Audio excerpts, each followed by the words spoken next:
Bismillah ar-Rahman ar-Rahim. Assalamu alaikum.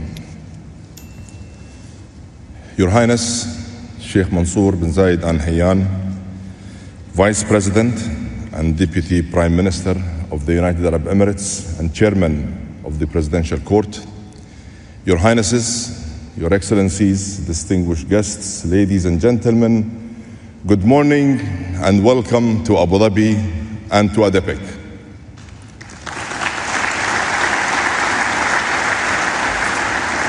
It's great to see so many energy leaders, peers, and friends here today. And let me just start by saying, it is indeed you who have helped make ADIPEC the platform that turns essential dialogue into clear direction for our industry. This is where facts come into focus, ideas meet investment, ambitious meet action. And the future of energy is not just debated, in fact, it is defined. Colleagues, as I thought about what I wanted to say with you today, there was a lot to consider. Geopolitics continue to shape trade flows and news flows. Complexity is constant. Sentiment moves markets, and volatility, in my view, is no longer a variable, it is the norm. With all the static around, it can be difficult to focus on what is really material to our business. And at times like these, my approach is simple. Tune out the noise. Track the signal. And the signal, my dear colleagues, is telling us that near-term uncertainty is real, while long-term demand remains very strong. It is telling us to balance cost discipline with capital investment. Stay laser-focused on efficiency while investing in people, technology, and AI. In short, while we may face headwinds in the months ahead, the long-term outlook shows demand growth for every form of energy across every market. And ladies and gentlemen, our response to that demand should focus on the data, not the drama. And here are the facts. Electricity demand will keep surging through 2040 as power for data centers grows fourfold. 1.5 billion people move into cities and more than 2 billion air conditioners come online. Aviation will also take off, with the global airline fleet doubling from 25,000 to 50,000. And as a result, renewables will more than double by 2040. LNG will grow by 50%. Jet fuel will grow by more than 30%. And oil will stay above 100 million barrels per day beyond 2040. Increasingly used not just for mobility, but more and more for materials and petrochemicals. This all adds up to something far more complex than a single path energy transition. What we're talking about here is reinforcement, not replacement. In fact, what we're really talking about here is energy addition. And everyone and everywhere, when they look, the signal could not be clearer. Energy equals jobs. Energy equals growth. Energy equals competitiveness. And energy equals intelligence.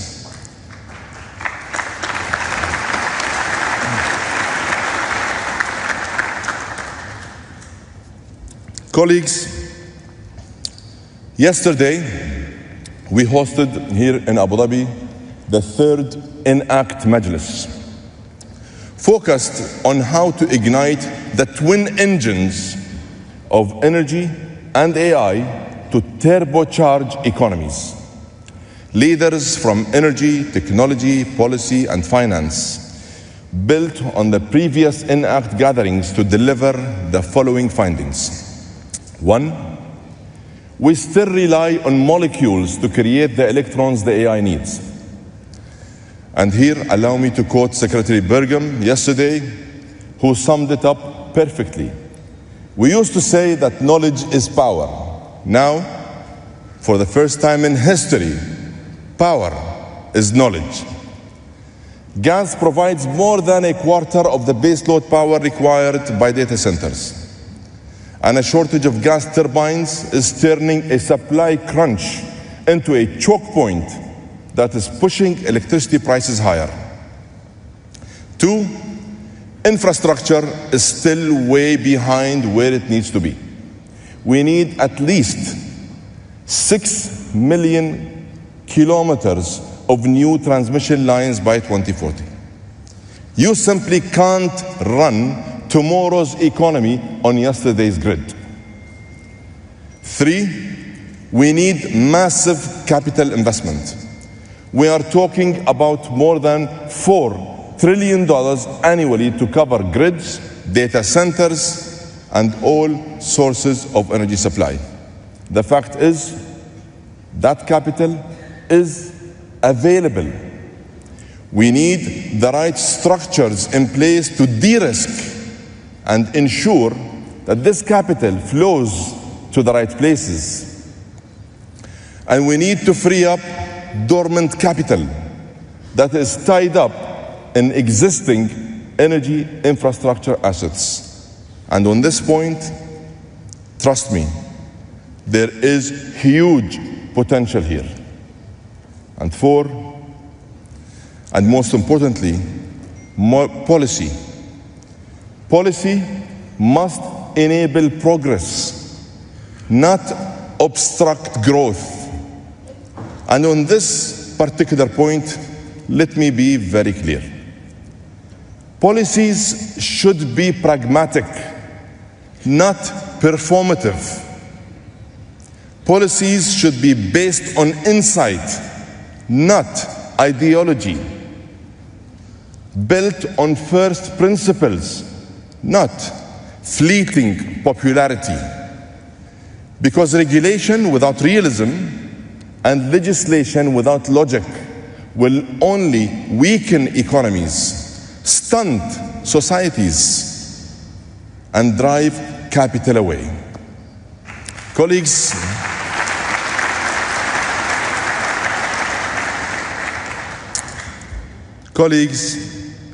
here in the United Arab Emirates, we take a pragmatic approach that optimizes energy, attracts capital, and advances technology to fast-track progress. And at ADNOC, we are using every technology available, including AI and robotics, to collapse time and expand value. Through our homegrown company, AIQ, we have embedded over 200 AI use cases from the wellhead to the trading floor. These tools are cutting unplanned shutdowns by half and enhancing performance across our business. Our flagship program, Energy to the Power of AI, will make production forecasts 90% more accurate. And we are just getting started. We haven't yet scratched the surface. There is still much more to do. We are very much laser focused on becoming the most AI native energy company, driving a new era of intelligence-powered optimization and efficiency. And here is the thing. When efficiency counts, this is the place where the lowest cost and lowest carbon barrels live. When capital seeks certainty, here is where you'll find the best bang for your buck. When good governance and the rule of law are crucial, here is where partnerships are rock solid and ROI is secured. That is why global capital continues to flow here, because investors always value credibility, predictability, and trust. And all are found here in abundance in Abu Dhabi and across the United Arab Emirates. And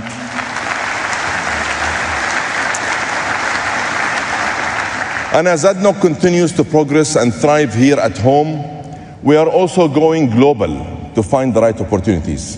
Through our international investment arm, XRG, we have closed gas deals in Mozambique, Egypt, Turkmenistan, Azerbaijan, and the United States. And we continue to look for more opportunities across the gas value chain.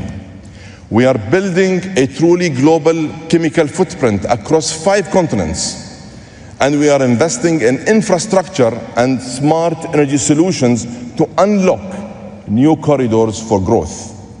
We have taken a disciplined approach, partnered across public and private sectors, and we are ready to partner with more. So to all our current and future partners, our door is wide open. We are very open for business, but more than that, we are open for boldness. Excellencies, partners, ladies and gentlemen, my friends, today we mark UAE Flag Day, a moment that captures the spirit of this nation. At exactly 11 a.m., people from everywhere across the country will stop what they are doing and come together in a single act of unity and connection. It is a simple but powerful tribute. We all look up and we honor our flag in a moment of pride. We recall the guidance and wisdom of our leadership and the debt we owe to all who came before us. We remember that great steps forward take sacrifice, and we remind ourselves that the power of acting in unison is exponential. The lessons from this moment for our industry are clear. Real progress is never the work of one single individual or a single company. It happens when we move together with purpose, all pull in the same direction, and recognize that the most powerful resource we have is not found in the ground. It is the resilience that binds us and the resolve that drives us. So as you leave this room today, hold on to this thought. In a world full of distraction, take a beat, tune out the noise, stay the course, stand your ground, and focus on what truly matters. I thank you all, and I wish you a great and a successful ADIPEC. Thank you.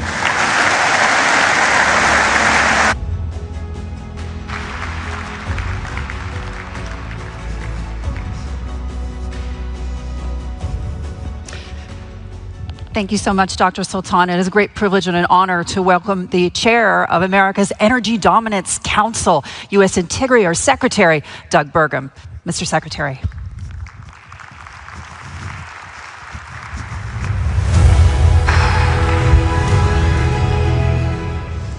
Good morning. It's such an honor to be here in Abu Dhabi with all of you. And I want to, as the MC and as Dr. Sultan has greeted all the highnesses, Your Excellency, the royal family, the ministers from so many countries that are here. Of course, all of you, I say welcome to all of you, but I also want to extend gratitude to anybody who's in the room, because if you're in this room, you're playing an important role in the future of this country. If you're involved in the energy business today, we stand at a critical moment of time. And that moment of time is a confluence of a number of things that are coming together. And some of those have to do with the advance of innovation. Energy has always been integral to national security, and energy has always been the underpinning of any nation's prosperity. But as the two of those things come together to now, we've got a point in time that we've not been at before.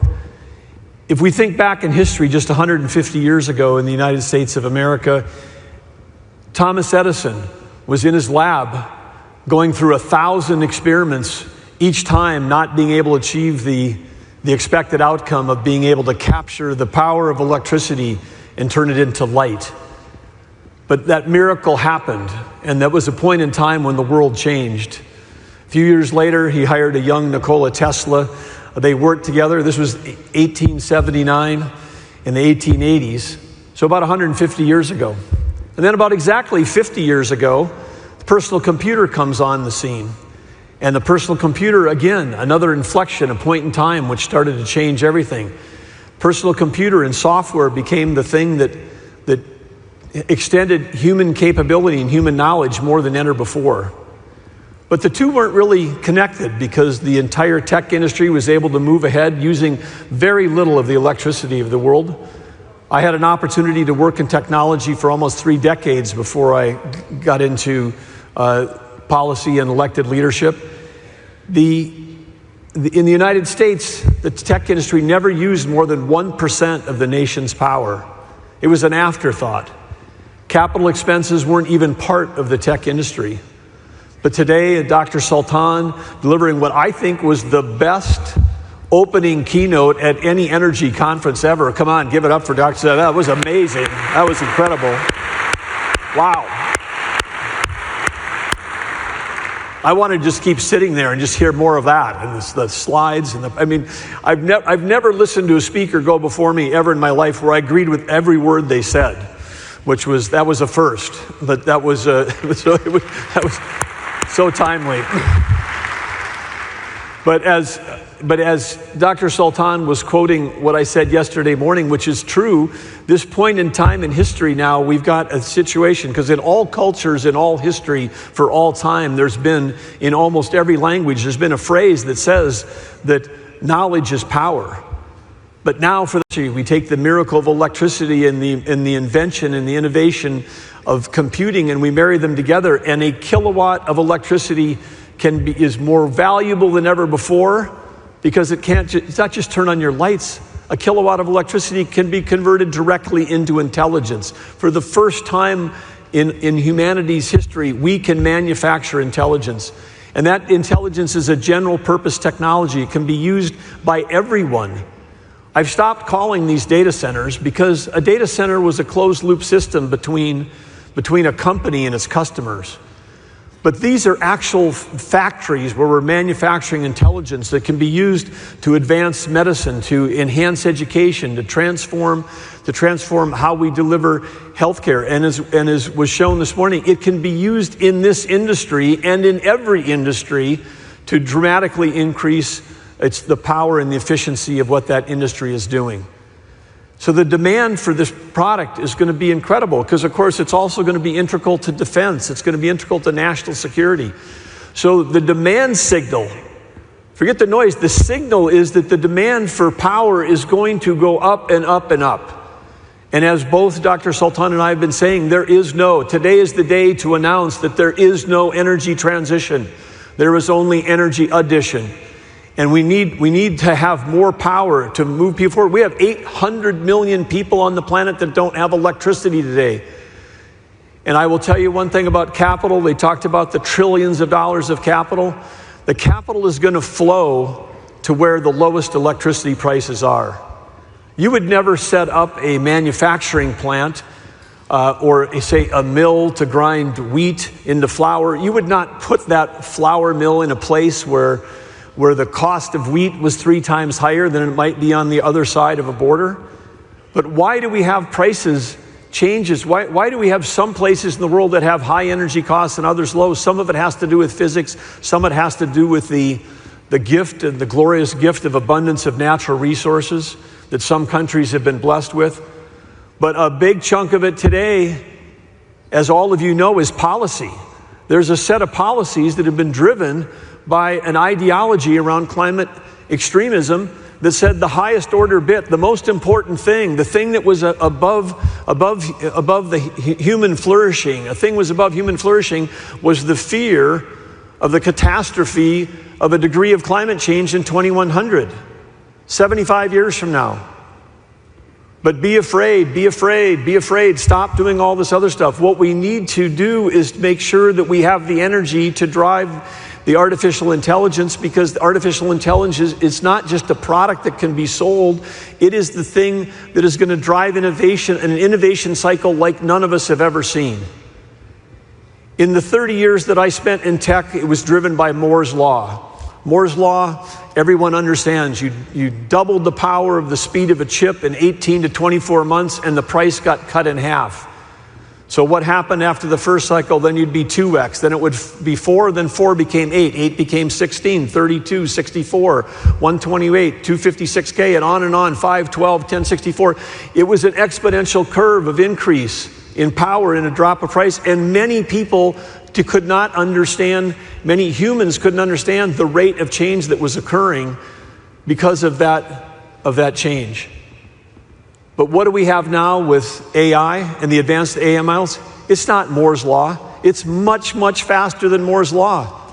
If there's a CEO in this room that said, I looked at AI and I don't think it's a fit for our company, and you looked at that product a year ago, well, 6 months ago, there's a new AI model that was 10 times better than the one you rejected, and there's a new one coming out now that's 10 times better than the one 6 months ago. This isn't 2x. Some of these changes are occurring at a 10x pace, 10x every 6 months, not 2x every 2 years.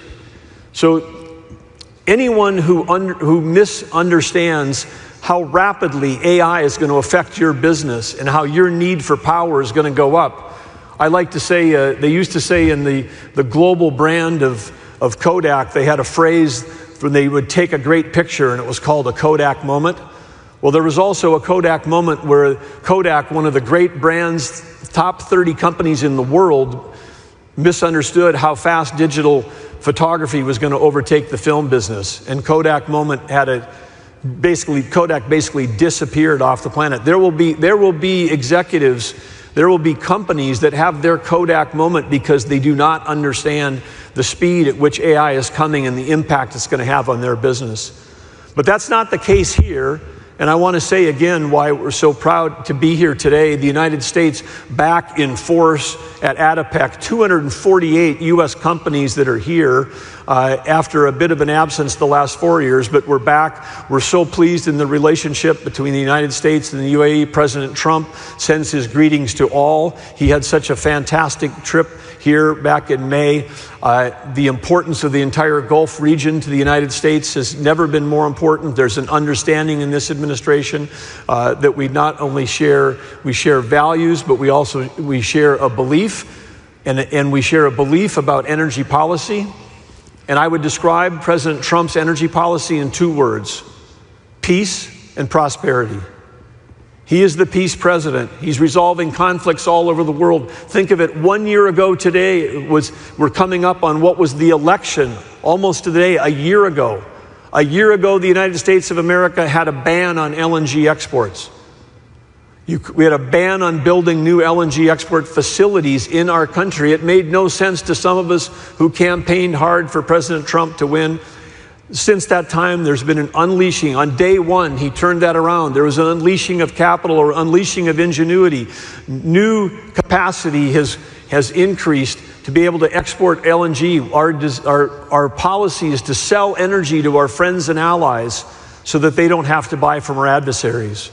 For too long, and it's happening right now, the Russia and Ukraine war is being funded by energy sales. Terrorism across this region and around the world funded by energy sales. We need to take this opportunity and grab this moment of peace, grab this point of the transition, the inflection point we're in right now, and bring energy to everyone, bring artificial intelligence to everyone, which will improve all lives, and bring peace to everyone. We have that opportunity to do that, but we need all of your help. We need all of your help to do that. And when I think about the opportunity that's in front of us, when I think about what can happen, when I think about how incredible the future can be, working together to pursue the goals that were described here today about energy and energy abundance, because energy abundance is what we're talking about. The energy to be able to have affordable electricity and affordable power, whether it's for aviation and for industry. And we talk about AI today, and we talk about AI in the form of digital, but the wave that's coming just right behind that is physical AI. Every new manufacturing plant is going to be filled with robotics that also need more power. Distribution centers are going to be filled with automation that need more power. Any industry that you can imagine is going to need more power tomorrow than it does today. And so with that, I would say again for policymakers, the key phrase, we need innovation, not regulation. Regulation is backwards looking. There are no history books talking about, the unelected bureaucrats who came up with a great idea to try to move their ideology to restrict innovation. That book doesn't exist. We want to fill the books with innovators and inventors. And for those of you that are here today, companies that are investing in R&D to advance energy, to make it more efficient, we can solve every problem together related to any issues you can imagine that people might think we might have with climate, including more accurate modeling, including better efficiency on how we do things. We can have clean air, clean water, clean soil health. We can have all of that. We can do both, as it said in Dr. Sultan's slide. We are living in a world of and, not a world of or. And when we do that, I want you to understand the United States is taking a completely different 180-degree change. We are for all forms of energy that are reliable, affordable, don't require subsidy, and provide base load, whether that's geothermal, whether it's nuclear, all of these things. But part of what that takes is also, it takes us to have critical minerals. And as you know, there's been some disruption and some threats to the supply chain of critical minerals. In the last few weeks, the United States has announced a framework for creating a club of nations to be able to trade across that club of nations in fair trade, to be able for refining and processing critical minerals. We invite any country that is interested in having a dialogue around that to join us. This effort began 2 weeks ago, and we have 6 countries, Japan, Korea, Malaysia, Australia, and others that Thailand already signed up to do this, because we need to make sure that we cannot advance the industries that we're talking about without making sure that we all have access as a group of allies to those materials. So in conclusion today, I want to close with a challenge to all of you. I want to close with a challenge and with some gratitude. I want to again share my gratitude to the leadership of UAE and to His Highness, Your Excellency, the incredible reception we've had here from last night to yesterday to today, meeting so many people that are aligned and supportive. But Dr. Sultan, again, for your leadership of ADNOC and this conference, bringing people together that are saying that there is actually something more important than the regulations. And that thing that's more important than the regulation is the innovation that will solve all the problems that the regulators are trying to solve and then some. But we have to break free the human spirit, the ability to move forward and to take the power, this general purpose technology of AI, and apply it broadly and freely to so many different solutions. And when we do that, working together, there is really no limit to what we can accomplish. We can raise the standard of living for people around the world. We can bring electricity to those that don't have it. We can bring solutions. We can lower costs. But it all depends on affordable, reliable energy. And that's what this conference is about. So as I challenge all of you today, what can you do in your countries as policymakers? What can you do as business leaders? What can you do as entrepreneurs and innovators to have your own companies move forward more quickly? Because right now what we need speed to power. People have described the climate as an existential threat. Again, to help people understand U.S. energy policy, we were focused on 2 existential threats. One is Iran could not have a nuclear weapon. That was an existential threat. We've made some actions against that at least give us some breathing room. Hopefully with a dialogue we can move to a world where we don't have to worry about that and there can be peace, extended peace in this region. But the second thing is the free world cannot lose the AI arms race. And for the AI arms race, you just don't need chips and you need software models, you need more electricity. And we were on a path in many parts of the free world with regulation that was actually trading off baseload for intermittent, unreliable, highly subsidized, and costly. We need to make sure that we are committed to having enough power to drive and win the AI arms race. That's the message here today. And again, for that capital, for the policymakers, capital is going to flow. My example of the wheat mill is the trillions of dollars are going to end up in the places that have low electricity prices. If you're a business analyst, that's where you need to look at. If we have parts of the world, if we have groups of countries, if we have others that have so much regulation that they're forced to have high prices, then you're not going to see that capital. So together, let's get the capital flowing. Let's get the energy moving. Let's make sure that we could actually take the phrase and make it true, that not just that knowledge is power, but power is knowledge. Thank you. Thank you so much, Mr. Secretary. I'd like to invite the Ministers of Energy of the UAE, Qatar, and Egypt to the stage for a quick panel. We're going to be discussing today energy realities securing the future in an uncertain world. Your Excellencies, please join me.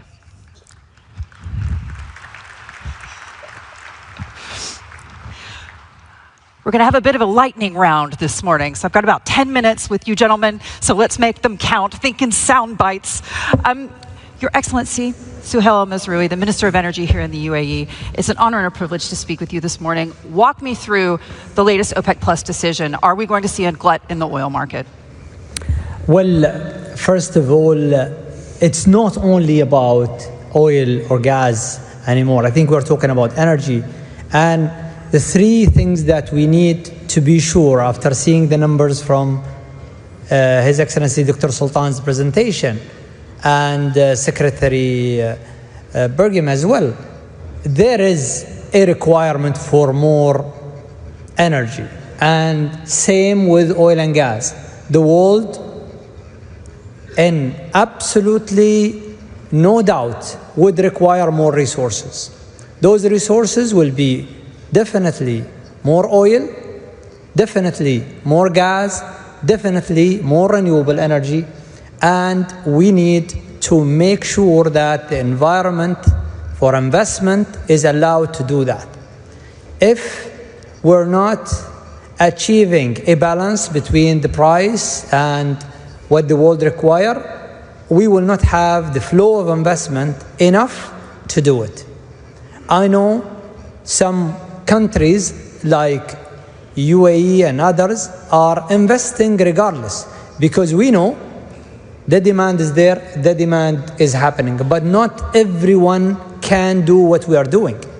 And if we are not investing in a large scale, with the decline that we see in demand and the shrinkage we see in the stored quantities, which no one is talking about, we will have an issue down the road. And I have no doubt that this group is meaning well for the world, and we are trying to achieve that balance, keeping in mind we're not the only producers in the world.